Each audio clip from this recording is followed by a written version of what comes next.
ร้านอาหารสวนทิพย์มิชลินสตาร์5 ปีซ้อนต้นตำรับอาหารไทยโบราณริมแม่น้ำเจ้าพระยาเปิดบริการมาแล้วกว่า40 ปีด้วยจุดเด่นที่อาหารโบราณหาทานยากเมี่ยงกี่บัวยำสวนทิพย์และทอดมันหน่อกะลาทางเข้าที่เต็มไปด้วยต้นไม้แสนล่มลื่นที่มีบริเวณกว้างขวางโปร่งสบายน้ำพุเล็กตั้งเด่นตะหง่านหน้าร้านบ่อบัวขนาดใหญ่ภายในตัวร้านจัดได้อย่างสวยสดงดงามเต็มไปด้วยเรื่องราวของอาหารที่น่าสนใจยังมีบรรยากาศแบบเรือนไทยสมัยโบราณตั้งอยู่ท่ามกลางเหล่าพฤกษานานาพันธุ์ที่ให้ความร่มรื่นเปิดรับอากาศบริสุทธิ์สุดทางจะเป็นโซนอาหารริมแม่น้ำเจ้าพระยาและท่าเรือสวนทิพย์เนื่องจากเป็นเดือนของวันแม่เราเลยได้โอกาสพาครอบครัวมาย้อนวัยล้ำลึกบรรยากาศสมัยเรายังเป็นเด็กด้วยรสชาติอาหารโบราณกันที่นี่ปลาพริกขิงปลาฟู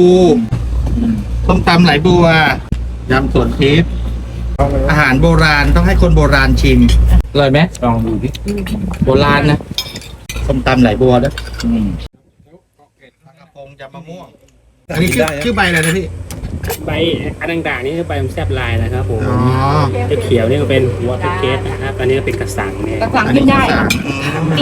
โอ้โหฉันขอไอ้นี่มันที่หลังบ้านยายเยอะแยะเลยเนี่ยไอ้ต้นกระสังอะ ต้นมันหน่อกะลาปลากระพงนึ่งมะนาว กินได้ไหม เผ็ดไหมน้ำพริกปลาป่น เนี่ยตักน้ำยำให้ยายเลย เอาแต่น้ำเนาะที่นี่ น้ำนิดๆใส่ปลาคุณยายชิม ชุดสวยนะคะ ชุดไอ้เสิร์ฟข้าวสวย อร่อยไหมอันนี้ น้ำยำไม่ได้ น้ำยำใช้ได้ โบราณไหม โบราณไหมไม่โบราณเท่าไหร่ ยังไม่โบราณเท่าไหร่ โบราณมันต้องยังไง มันต้องกินปุ๊บแม่งศตวรรษที่10เลย นี่นะทอดมันหน่อกะลา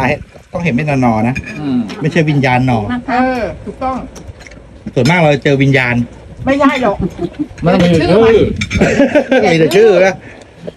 จะเอาอะไร ให้นั้นตะตู่ชิมดีกว่าให้พี่ยอมชิมดิ ดอกลายมัน อร่อยสุด ชิ้นหนึ่งก็ตะไคร้ ถูกต้อง ถูกต้อง มันต้องอย่างนี้ ไม่ใช่วิญญาณนะ ใช่ไม่ใช่วิญญาณ ไอ้แจมกินหมดเว้ย เออ หลังบ้านกูถอนทิ้งหมด นะดอกอะไรนะ กินดอกอะไรไป ต้นกระสัง เจ้าสัง เป็นยังไงรสชาติเป็นไง สวยดี หยิบดอกให้ อันนี้ก็ออกมาโชว์หรือเปล่ามาประกอบ กินได้กินได้ไหนดอกกระสังเป็นไงได้โชว์มาดิ อันนั้นไหนนะยาย เนี่ยกระสังเนี่ยกระสัง นี่ ขึ้นที่บ้านท่วม รสชาติมันเป็นยังไง ลอง ลองถามเองเนี่ย ไอ้นี่มันจะสาย มันกรอบๆมันก็ดี เคยตายมา ปลากระพงนึ่งมะนาวใช่ไหมมาดูสิ อันนี้อะไรเนี่ยถั่วงอกยำถั่วงอก ไม่รู้อยากอะไรถามอยากไม่อะไร ยายชิมปลาก่อนนี่ มันว่าอร่อยอยู่แล้วแหละนี่ใช่ไหมพริกมะนาว เขาเป็นคน เหมือนสารพัดยำนะยำสด จำ ทิพ นี่ ย์ ว่า ยำคล้ายๆใส่อันนั้นนะแม่มะพร้าวคั่วแม่ยำแบบมอนอ่ะยำแบบมอนอ่ะสมัยก่อนเลยใส่มะพร้าวคั่วใช่ ชาติเป็นไงจัดไหมนะตู่ จัดจ้านส้มโอเลย ขายยายอันนี้แล้วนะกะเพราเหรอ เนี่ยกะเพราเนี่ยดอกกะเพรากะเพราขาวย อดกะเพรา ดอกกะเพราขาว กินได้นะ ไม่รู้กินไม่ได้น้องใส่ผัดเผ็ดอะไรก็ได้ใส่ได้แต่กินไอ้สดๆอย่างงี้ไม่รู้นะไม่เคยกิน บางวันก็จะได้กินนะแล้วบางวันก็อาจจะไม่ได้กินนะ เพราะฉะนั้นเราถือว่าไม่สำเร็จ เราใช้บัว ต้ ธ อง ร มาร ม ใหม่ ชาติค่ะ เราใช้บัวที่สวนเราค่ะ โอเค ก็จะ ไม่ได้ซื้อมา ไม่ ใช่ไห ได้ ม ซื้อ โอ ค่ะ เค เพราะว่าถ้าซื้อมันจะเหมือนกับยางมันจะขมอะค่ะ ปลูกเองใช้เอง ใช่ค่ะ ก็ดีอ่ะเพราะมันไม่ได้ฉีดยา ใช่ ที่ ค่ะ เราซื้อมาจากตลาดมันก็ไม่แน่ใจนะ ใช่ค่ะมัน